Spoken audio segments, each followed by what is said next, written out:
अस्सलाम वालेकुम क्लास। आज का हमारा तीसरा लेक्चर है जिसमें हम लोग पढ़ेंगे observation method, introspection method, statistical and genetic method. Observation method and introspection method same है।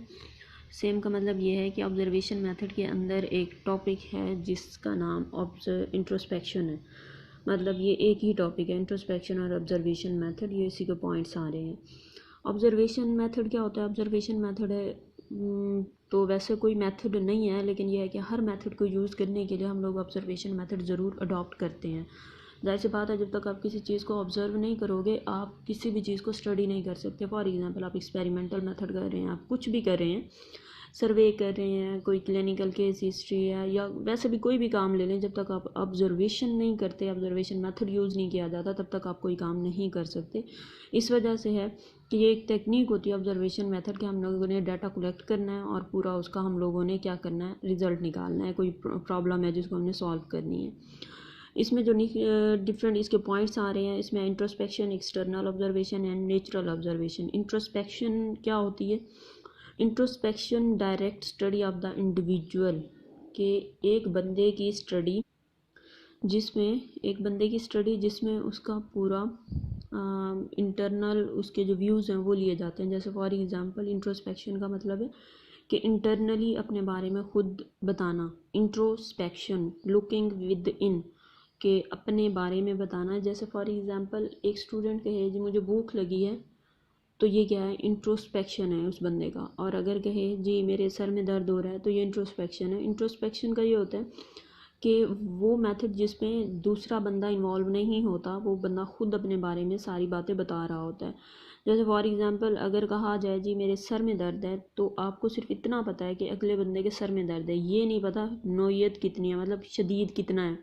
हो सकता है उसे कम हो सकता है बहुत ज़्यादा शदीद हो, तो ये आपको नहीं पता होगा। लेकिन यही है कि इंट्रोस्पेक्शन मेथड इंटरनली या फिर direct study of the individual, जिसमें क्या है कि ऑन मेंटल प्रोसेस, कि हमारे अंदर जो मेंटल प्रोसेस चल रहे हैं हम उनके बारे में। जैसे आपसे किसी चीज़ का व्यूज़ लिया जाए तो आप क्या बताते हो? जी मेरा व्यू ये है, या मैं ऐसे ये चीज़ सोच रही हूँ। तो ये क्या होता है? ये इंट्रोस्पेक्शन मेथड है, जिसको विलियम बोंट और टीचर ने इंट्रोड्यूस करवाया था बहुत पहले।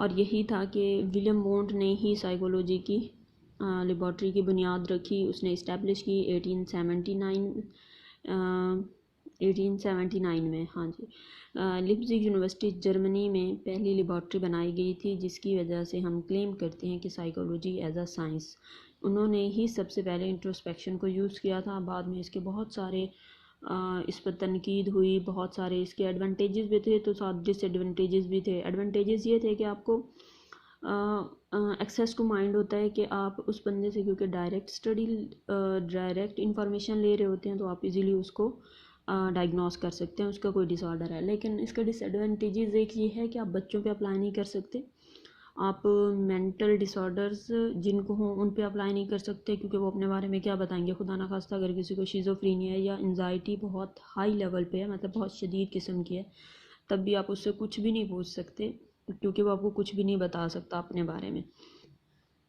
नेक्स्ट हमारा पॉइंट है एक्सटर्नल ऑब्जर्वेशन। एक्सटर्नल ऑब्जर्वेशन जो बिहेवियरिस्ट है उनके लिए एक मोस्ट इम्पॉर्टेंट, या समझ लें कि मोस्ट फेवरेट किस्म का ये उनका मेथड है, एक्सटर्नल मेथड, के वो लोग एक्सटर्नली बंदे को चेक कर रहे होते हैं जिसका क्या बिहेवियर आ रहा है। मतलब बिहेवियर को जब हम लोग जज कर रहे होते हैं तो वो एक्सटर्नल ऑब्जर्वेशन है। मतलब इंटरनली आपको कुछ भी नहीं पता, वो बंदा जो कुछ शो कर रहा है आप सिर्फ उसको देख रहे हो।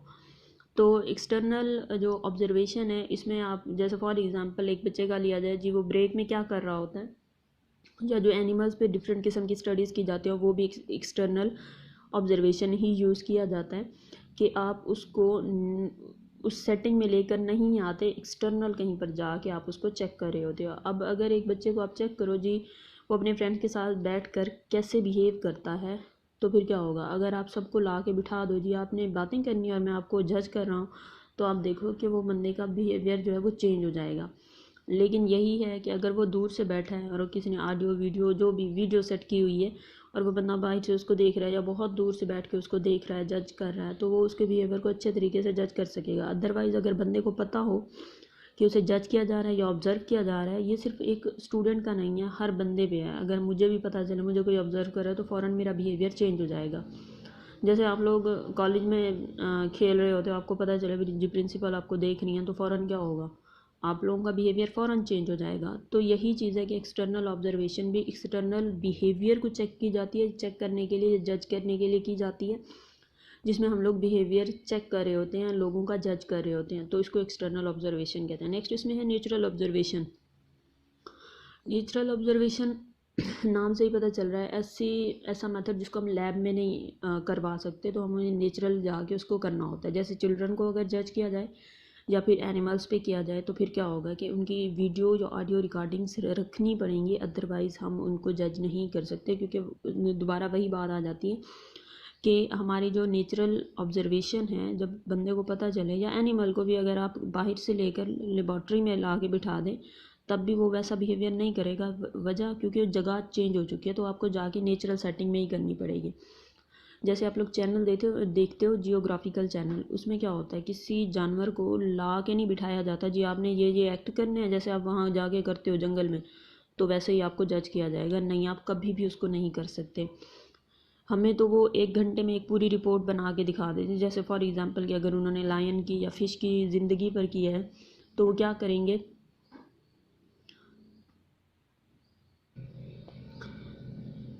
अगर एक लायन या फ़िश की ज़िंदगी पर पूरी एक रिपोर्ट बनानी है, तो वो हमें 1 घंटे में दिखा देते हैं। हालांकि उनकी वो 6 महीने की या फिर साल की मेहनत होती है, जिसमें वो एक एक चीज़ को रिकॉर्ड करते हैं।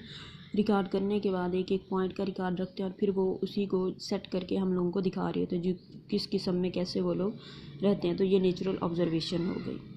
हमारा नेक्स्ट पॉइंट है स्टैटिस्टिकल मेथड। इसे कोरिलेशनल मेथड भी कहा जाता है। स्टैटिस्टिक का है, स्टैट से रिलेटेड है, कोरिलेशनल है। इसमें ये होता है कि जब एक वेरिएबल, इसमें वेरिएबल का रिलेशनशिप चेक किया जाता है एज़ कम्पेयर टू, बल्कि सेम कह लें कि as same to experimental method, जैसे जिसमें हम लोग relationship cause and effect check कर रहे होते हैं एक्सपेरिमेंटल मेथड में। लेकिन स्टैटिस्टिकल या कोरिलेशनल मेथड में क्या कर रहे होते हैं, रिलेशनशिप 2 वेरिएबल्स का चेक कर रहे होते हैं। तो 2 वेरिएबल का जब रिलेशनशिप चेक करते हैं, तो इसको कोरिलेशनल मेथड कहते हैं। इसमें एक होता है पॉजिटिव कोरिलेशन। पॉजिटिव कोरिलेशन ये होता है कि जब एक वेरिएबल बढ़ता है तो दूसरा भी उसके साथ बढ़ जाता है। इसको क्या कहते हैं, पॉजिटिव कोरिलेशन। नेगेटिव कोरिलेशन क्या होती है, जब एक कम हो रहा हो तो दूसरा वेरिएबल भी कम हो जाए। इसकी एग्जांपल देती हूँ, आपको समझ आ जाएगा। तो इसको नेगेटिव कोरिलेशन कहेंगे। ज़ीरो कोरिलेशन, जिसमें दोनों वेरिएबल्स का किसी किस्म का कोई रिलेशनशिप नहीं है, इसको क्या कहेंगे कि इसका ज़ीरो कोरिलेशन है, इन 2 वेरिएबल्स में कोई रिलेशनशिप ही नहीं है। जैसे फॉर एग्जांपल एक वेरिएबल है कि अगर डिप्रेशन हाई हो जाए, तो जो सेल्फ़ रिस्पेक्ट है या सेल्फ़ इस्टीम है, वो भी हाई हो जाती है या फिर लो हो जाती है। ये उसके मुताबिक, मतलब 2, सेल्फ़ इस्टीम एक वेरिएबल हो गया, डिप्रेशन दूसरा वेरिएबल हो गया। अब हम लोगों ने क्या करना है, इनका रिलेशनशिप चेक करना है कि अगर डिप्रेशन हाई जाएगा तो जो सेल्फ इस्टीम है वो लो हो जाएगी, मतलब यहाँ नेगेटिव कोरिलेशन आ रहा है। ये नेगेटिव होगा कि एक वेरिएबल कम हो रहा है, दूसरा ज़्यादा हो रहा है। लेकिन अगर डिप्रेशन हाई है और सेल्फ इस्टीम हाई हो जाए, वैसे होता नहीं है ऐसा, लेकिन वैसे एग्जांपल दे रही हूँ कि अगर डिप्रेशन हाई हो और सेल्फ इस्टीम हाई हो जाए, तो फिर क्या होगा, ये पॉजिटिव कोरिलेशन होगा। अगर इन दोनों के दरमियान किसी किस्म का कोई लिंक नहीं आ रहा, तो ये नेगेटिव नहीं, ज़ीरो कोरिलेशन होगी। ये इसका बस इतना ही करना है। नेक्स्ट उसके बाद है जेनेटिक मेथड। जेनेटिक मेथड में वैसे यूज़ किया जाता है लॉन्गिट्यूडनल मेथड, जिसमें हम लोग जेनेटिक्स को चेक कर रहे होते हैं। मैंने कुछ आप लोगों के ग्रुप में पिक्स भी सेंड किए हैं, उसके मुताबिक आप इसको देख लीजिएगा। बाद में इसको देखेंगे कि अगर आप लोगों को इसके नोट्स ना मिले तो मैं कोशिश करूँगी खुद प्रोवाइड करूँ, अदरवाइज़ अगर आपको नेट से गूगल से अवेलेबल हो जाता है तो बहुत अच्छी बात है।